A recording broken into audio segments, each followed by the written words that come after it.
Om Swastiastu. Perkenalkan, nama saya Niputu Pradja Putriantari dengan NIM 246120940011 dari jurusan Bisnis Digital. Di sini saya akan mempresentasikan mengenai ragam bahasa Indonesia untuk mata kuliah Bahasa Indonesia sebagai tugas ujian akhir semester. Di sini saya akan menjelaskan tentang ragam bahasa. Ragam bahasa merupakan variasi bahasa menurut pemakaian yang berbeda-beda menurut topik yang dibicarakan, menurut hubungan pembicara, kawan berbicara, orang yang dapat dibicarakan, serta menurut medium pembicara. Selanjutnya itu adalah ragam bahasa. Ragam bahasa itu terdiri dari 4 bagian. Yang pertama itu adalah ragam bahasa lisan, yang kedua ragam bahasa tulis, yang ketiga ragam baku, dan yang keempat adalah ragam tidak baku. Selanjutnya, ragam lisan itu merupakan bahasa yang dihasilkan melalui alat ucap atau organ of speech dengan fonem sebagai unsur dasar. Dengan ciri-ciri ragam lisan, yang pertama itu adalah memerlukan orang kedua atau teman berbicara. Mengapa kita harus memerlukan orang kedua atau teman berbicara? Karena namanya juga lisan, otomatis kita harus ada lawan bicara dong untuk kita berbicara.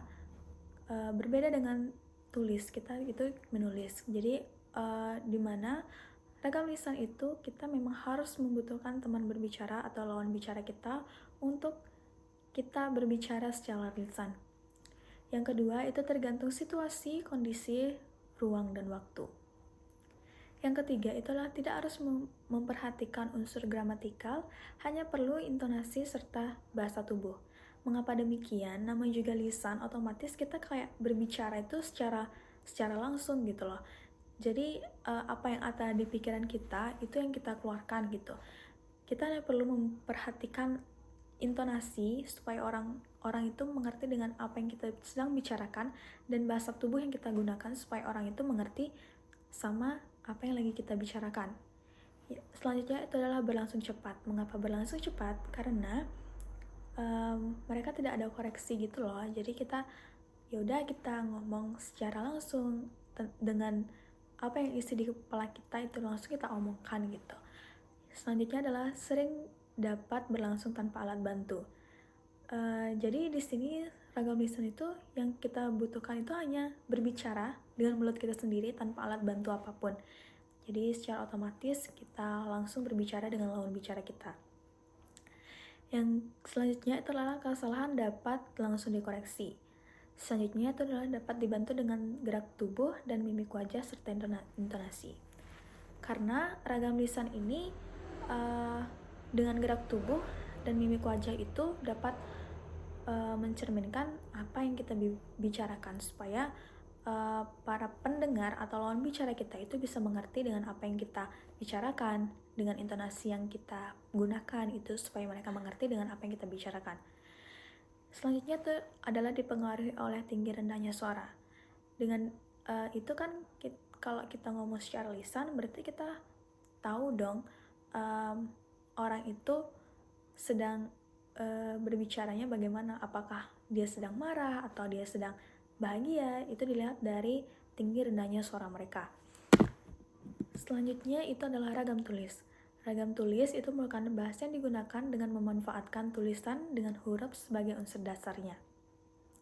Dengan ciri-ciri ragam tulis itu yang pertama adalah tidak memerlukan orang kedua atau teman berbicara.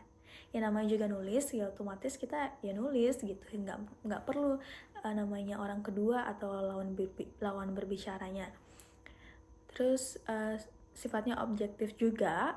Terus yang ketiga itu tidak tergantung kondisi, situasi, ruang, serta waktu. Karena kita nulis itu, jadi kita nulis tuh bisa di mana aja tanpa kita memerlukan tanpa kita bergantung pada situasi, ruang, waktu, dan kondisi apapun. Yang selanjutnya itu adalah mengembangkan konsep makna yang jelas. Selanjutnya itu adalah harus memperhatikan unsur gramatikal. Mengapa demikian? Karena kita nulis itu kita harus benar-benar kita memperhatikan grammar yang kita pakai supaya orang yang baca tulisan kita nanti itu mengerti dengan apa yang kita tulis gitu. Terus berlangsung lambat. Mengapa berlangsung lambat? Kita nulis otomatis kita banyak dong kata-katanya yang kita buat, itu yang bikin kita lambat dalam menulis gitu. Jadi banyak kata-katanya aja sih. Selanjutnya adalah jelas struktur bahasanya, susunan kalimatnya juga jelas dan runtut. Kenapa harus gitu? Karena bahasa yang jelas itu ya supaya para pembaca yang membaca tulisan kita itu ngerti dengan apa yang kita sampaikan. Kalimat yang kita gunakan juga harus jelas supaya mereka mengerti gitu. Terus selanjutnya itu selalu memakai alat bantu. Mungkin alat bantu yang maksud di sini itu seperti pensil, pulpen, dan buku untuk kita nulis, atau enggak sekarang dari zamannya sekarang kan kita udah bisa gitu nulis dari HP gitu. Selanjutnya adalah kesalahan tidak dapat langsung dikoreksi gitu. Selanjutnya, tidak dapat dibantu dengan gerak tubuh dan mimik muka, hanya terbantu dengan tanda baca. Ini tuh berbanding terbalik banget sama lisan tadi. Di sini tuh gerak tubuh dan mimik muka itu kan otomatis ya nggak kelihatan, ini namanya kita juga nulis gitu, otomatis tanda bacanya yang kita perhatikan gitu. Kita bisa menilai apa yang kita bicarakan itu dari tanda bacanya. Selanjutnya adalah kelebihan dan kekurangan ragam tulis. Kelebihan yang di sini itu adalah yang pertama, informasi yang disajikan itu bisa dipilih untuk dikemas sebagai media yang menarik. Yang kedua, umumnya memiliki kedekatan budaya dengan kehidupan masyarakat. Yang ketiga, itu dapat digunakan untuk menyampaikan maksud atau membeberkan informasi. Selanjutnya ada kelemahannya. Yang pertama itu adalah alat atau sarana yang memperjelas pengertian seperti bahasa lisan itu tidak ada, akibatnya bahasa tulisan harus disusun lebih sempurna. Yang kedua, itu adalah tidak mampu menyajikan berita secara lugas, jernih, dan jujur. Jika harus mengikuti kaidah bahasanya yang dianggap cenderung miskin, daya pikat, dan nilai jualnya. Mungkin di sini tidak mampu menyajikan berita secara lugas, jernih, dan jujur itu, ya kita tuh tidak bisa secara lisan gitu, berbeda secara lisan yang kita tuh menyampaikan secara jujur. Kalau nulis tuh kan otomatis kita bisa bohong gitu, bisa kayak kita mengarang dari kita nulis itu. Nah, yang selanjutnya itu adalah ragam baku dan non baku. Ragam baku itu adalah ragam yang dilembagakan dan diakui oleh sebagian besar pemakainya sebagai bahasa resmi dan sebagai kerangka acuan norma bahasa dalam penggunaannya. Selanjutnya itu adalah ragam tidak baku atau non baku, adalah ragam yang menyimpang dari norma baku. Selanjutnya itu adalah ragam bahasa berdasarkan cara pandang penutur. Di sini itu ada 4 bagian. Yang pertama itu adalah ragam dialek atau daerah, jadi kayak bahasanya mereka masing-masing. Selanjutnya adalah ragam terpelajar.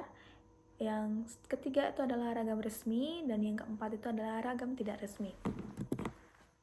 Ragam dialek atau daerah. Ini tuh adalah variasi bahasa yang dipakai oleh sekelompok bangsawan di tempat tertentu. Dalam istilah lamanya itu adalah disebut logat-logat. Kan setiap daerah pasti punya logat yang berbeda-beda gitu. Kayak logat Bali, logat Jawa itu kan beda banget. Logat Jawa tuh lebih medok kayak gitu.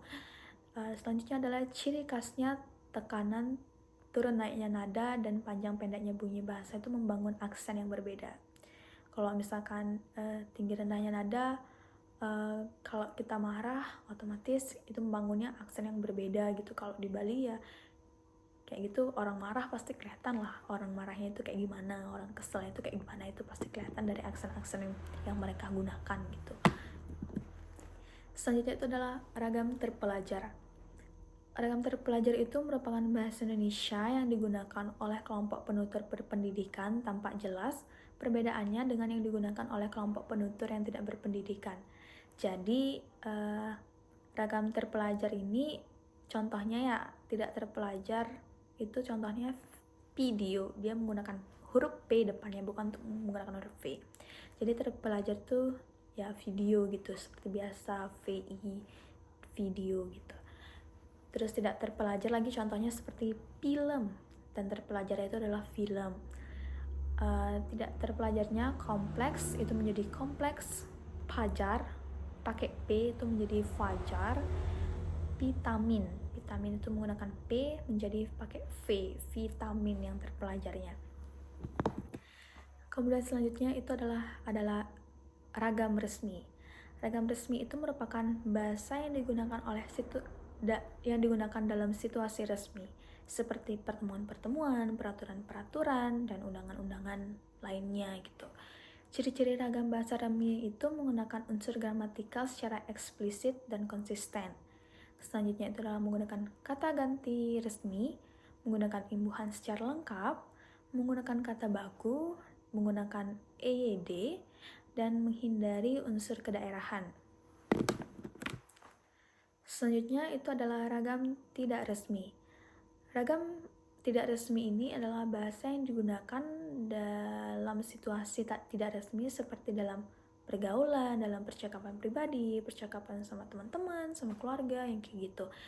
Ciri-ciri ragam bahasa resmi ini kebalikan dari ragam bahasa resmi kayak gitu. Jadi mereka bertolak belakang gitulah, mereka saling kayak kebalikannya. Selanjutnya mungkin sekian presentasi dari saya atas waktu dan perhatiannya. Mohon maaf jika ada kesalahan kata. Saya ucapkan terima kasih. Om Santi Santi Santi Om.